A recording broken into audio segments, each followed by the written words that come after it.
Добрый день, друзья! С вами Евгений Дейнеко, тренер успешных людей. У нас сегодня очень интересная встреча. Небольшая предыстория, что привело нас сегодня сюда. Не так давно мой друг Николай Романенко рассказал мне, что большинство известных и самых дорогих мастеров фэн-шуй в России и в Украине учились у великого мастера. Зовут его Шинтан Цу. И вот спустя некоторое время, мне, наверное, повезло, сейчас я беру интервью именно у этого самого лучшего мастера фэн-шуй, наверное, в мире. Итак, знакомьтесь, Шинтан Цу. Здравствуйте. Мастер, у меня к вам есть много вопросов.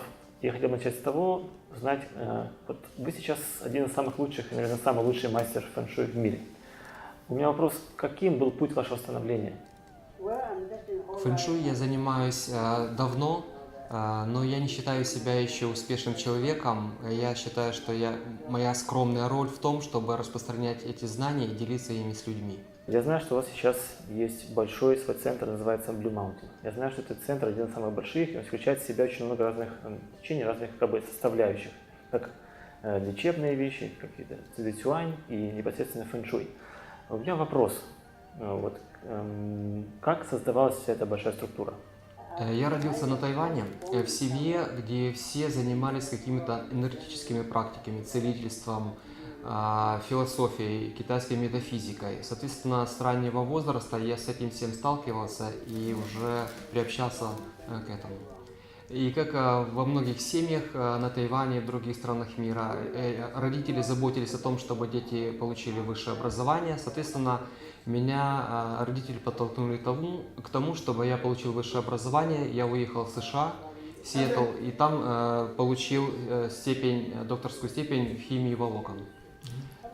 И занимаясь несколько лет химией, западной наукой, я все больше возвращался к мысли о том, чтобы практиковать традиционные практики, с которыми я знаком был с детства. И я подумал о том, что хорошо было бы преподавать и цигун, и фэн-шуй, делиться этим с другими людьми, даже имея статус в химических науках западных. И, соответственно, я начал преподавать и стал первым преподавателем цзэцюань на северо-западе США. Также я стал первым учителем цигун в этом регионе и основал первый в США институт фэн-шуй. Возможно, у вас какие-то есть сформированные ваши личные принципы, которые помогают вам достигать успеха в том, что вы начинаете, в ваших начинаниях. В своей жизни я стараюсь придерживаться таких основных двух подходов. Первый – это следование законам природы. И второе – это восприятие любой ситуации, любой вещи комплексно, с большой перспективы, включая материальный аспект, энергетический, информационный. И я стараюсь следовать естественному ходу событий, законам природы, которые одновременно являются простыми, легкими и экономичными. И этому я стараюсь обучать других людей. Я знаю, что вы из Тайваня, и наверняка то, о чем вы говорите сейчас, для Тайваня это нормальное явление. Вопрос, не возникает ли конфликта между западной культурой и той культурой, в которой вы родились? С одной стороны, я могу сказать, что человек не отличается ни на Востоке, ни на Западе. Человеку свойственно стремиться к счастью, радоваться жизни. Каждый человек и на Востоке, и на Западе, он хочет быть здоровым, он хочет иметь хорошие отношения, хорошую семью, процветание, богатство. То есть это все общее для всех людей во всем мире. С другой стороны, есть определенная разница между людьми Запада и Востока. Например, на Западе есть склонность человека считать себя главным в мире, на Земле, как эгоцентризм такой человеческий. На Востоке есть склонность рассматривать человека как составляющую целого, всего лишь маленькая частица всего, что есть на Земле и в мире. У меня вопрос по этому поводу. Как нужно было бы жить, которым нужно было следовать? Один из основных законов природы – это закон инь-ян, или теория инь-ян, известная в Китае, на Востоке. Она гласит, что все в мире имеет свои две противоположности или две составляющие части – инь и ян.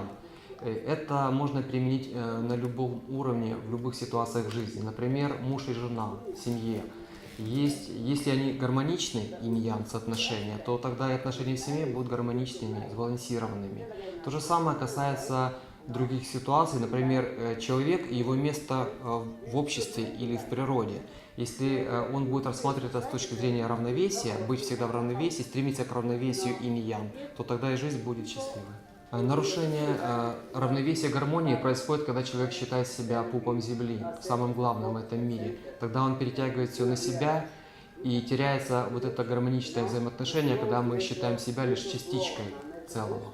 Я так понимаю, что любой предприниматель, любой бизнесмен, открывая бизнес, он делает бизнес, наверное, для себя и то, что он считает нужным. Каким образом ему можно сделать бизнес по-другому, который будет учитывать уже даже, учитывать и внедрять именно в бизнес законы природы? Человек в современном мире склонен воспринимать все в первую очередь с внешней стороны, с материальным уровнем. Что-то, что мы можем увидеть, пощупать, услышать. Но все в этом мире состоит не только из материи, но также из энергии и информации. Это триединая составляющая всего, что вокруг нас. Поэтому если мы будем учитывать также и энергетические информационные составляющие, это будет целостный подход. Например, когда мы смотрим на здание, архитектор, например, обычно воспринимает его просто как дом, состоящий из стройматериалов. Но любое здание, любой дом состоит также из энергии и информации. Причем энергетический информационный уровень, они высшего порядка, чем материя. В любой деятельности человека присутствует три составляющие. Это время, место и, собственно, люди. В китайской традиции эти три аспекта называют небо, земля, а между ними человек.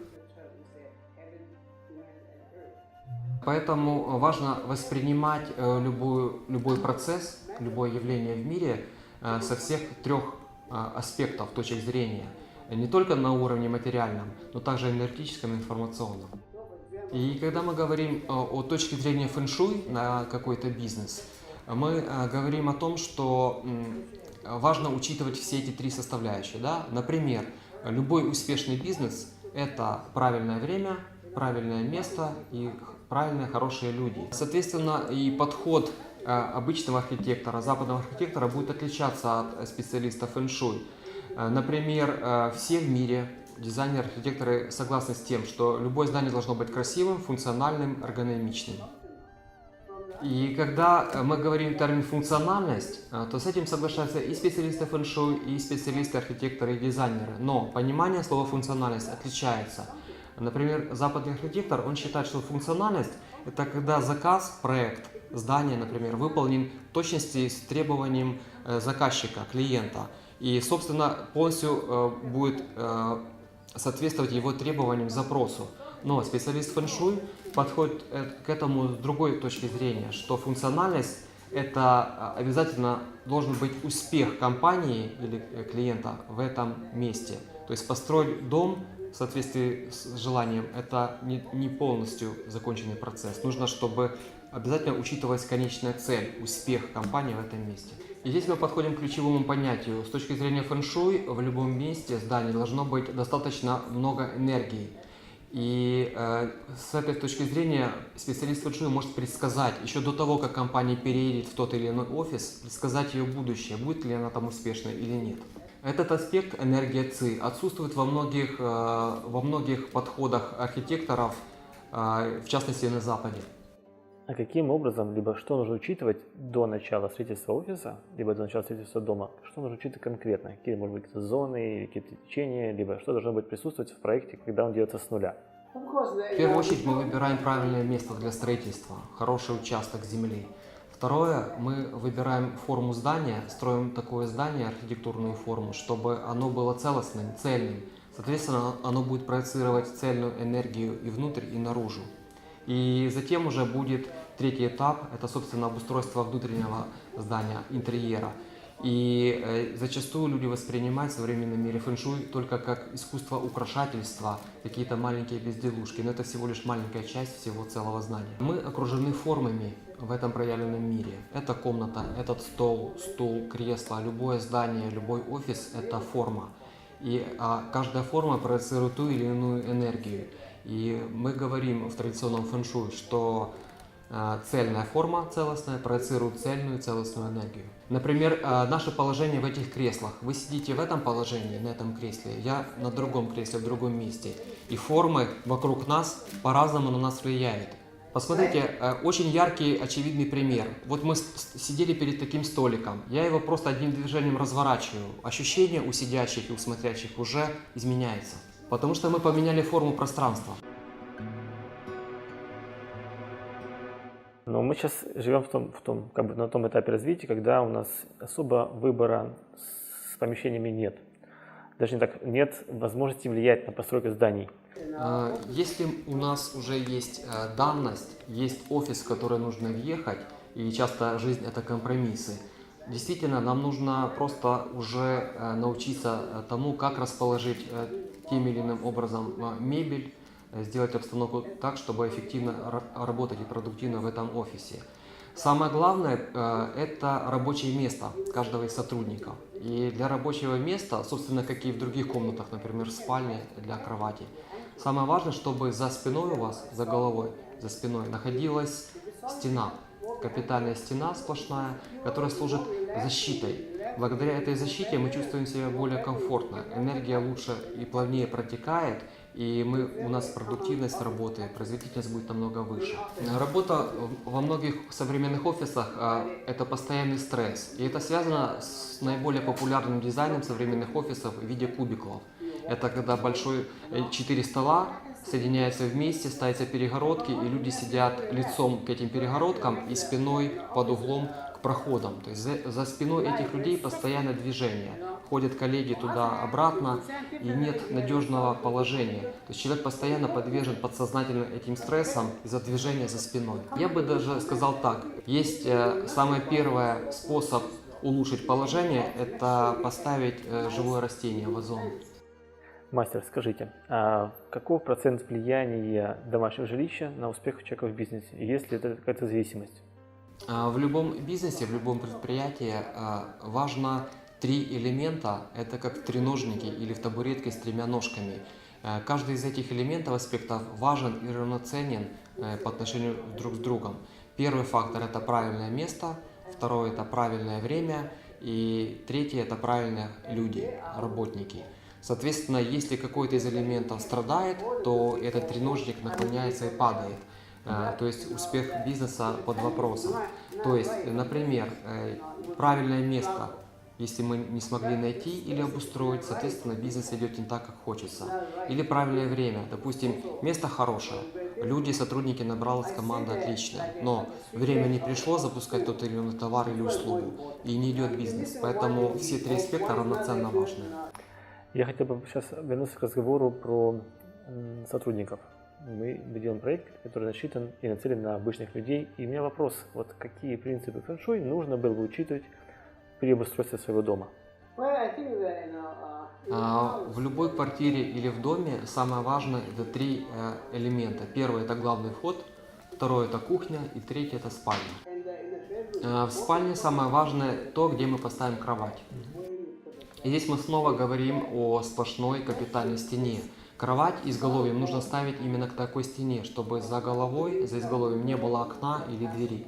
Второй момент, когда мы будем лежать на кровати, и за головой у нас, за изголовьем будет стена, а в поле зрения должен находиться вход в спальню, справа или слева. Спальня также не должна быть слишком большой или слишком маленькой. Например, слишком большая спальня будет истощать наши силы, и мы не сможем полноценно отдыхать в такой комнате. Спальня и расположение кровати влияет на здоровье человека, на его психологию, на отношения в семье, на вынашивание ребенка. На кухне самые важные элементы – это плита и мойка. Люди, наши деды, прадеды, они делали кухню таким образом, чтобы плита и мойка находились под углом 90 градусов друг к другу. Соответственно, это было наиболее эргономичное расположение. Здесь мы моем овощи, фрукты, а здесь мы поворачиваемся и сразу же есть плита или печка. Но даже если они находятся на одной линии, как это часто бывает на кухнях, это тоже нормально. Кухня влияет в первую очередь на взаимоотношения мужчины и женщины в доме и на контроль семейного бюджета. Большая проблема началась для кухонь в США, когда 60-70 лет назад начала входить в моду так называемая кухня-остров, когда кухни стали строить побольше в домах и, соответственно, в центре кухни ставили плиту, как остров. И сразу же стала наблюдаться тенденция. Взаимоотношения мужчин и женщин в семьях, в таких квартирах, сразу же стали ухудшаться, потому что плита Ян и Мойка Инь, они как бы стали друг напротив друга и противостояли друг другу, что также соответствует противостоянию мужчины и женщины. И во-вторых, контролировать семейный бюджет стало намного труднее людям. На самом деле, сам по себе остров на кухне ничего не несет в себе плохого. Например, остров, тумба или стол, за которым собираются люди, они могут пообщаться, поговорить, или там перекусить, или полноценно покушать. Но самое важное, чтобы на этом острове не ставить плиту. И третий важный момент квартиры и дома – это главный вход, как изнутри, так и снаружи. Главный вход в доме или в квартире – это наше лицо. Главный вход должен быть заметным, понятным, люди должны его легко находить. Я хотел бы сказать, что в знаниях фэн-шуй нет ничего секретного или мистического. На самом деле эти знания есть в каждом человеке, если он начинает следовать своей интуиции, своему сердцу. Потому что человек часто интуитивно может выбрать место, где ему просто нравится. Поэтому, если бы я советовал, что нужно сделать в первую очередь с точки зрения фэн-шуй, то хороший фэн-шуй – это чистота, порядок в доме и отсутствие загромождений. Вторая вещь – это живые растения. Побольше живых растений, здоровых вазонов, и все будет хорошо. Мастер, скажите, а нужно ли учитывать при выборе квартиры либо обустройстве дома сторону света и дату рождения человека? Не существует хорошего или плохого направления, допустим, хороший восток и плохой запад. Все зависит от ландшафта. Например, если с одной стороны стоит гора, и мы ставим фасадом дом к этой горе, то это не есть хорошо, это не естественно. То есть в любом случае, даже если там хорошая сторона света, но там гора, то мы дом поставим задом к этой горе, а не передом. Правильное расположение – это естественный ход событий, это естественное искусство расположения строений, домов, поселков, городов. Мы можем наблюдать это в течение истории всего человечества на любом континенте. Люди строили свои жилища, свои села на берегах речек, на склонах гор, где вот гора находилась позади, а они находились там в равнине или, допустим, в долине где-то. Перед ними была вода или озеро, водоем рядом. И даже наше тело – это и есть наш учитель правильного расположения. У нас перед нами глаза спереди находятся, нос и рот. Они же находятся не сзади нас. Это тоже как схема правильного расположения. Я хотел бы сказать вам спасибо за столь насыщенное интервью. Очень много вещей, которые нужно переосмыслить, понять. И спасибо большое. Был рад встрече с вами, рад был поделиться и благодарю вам за интервью.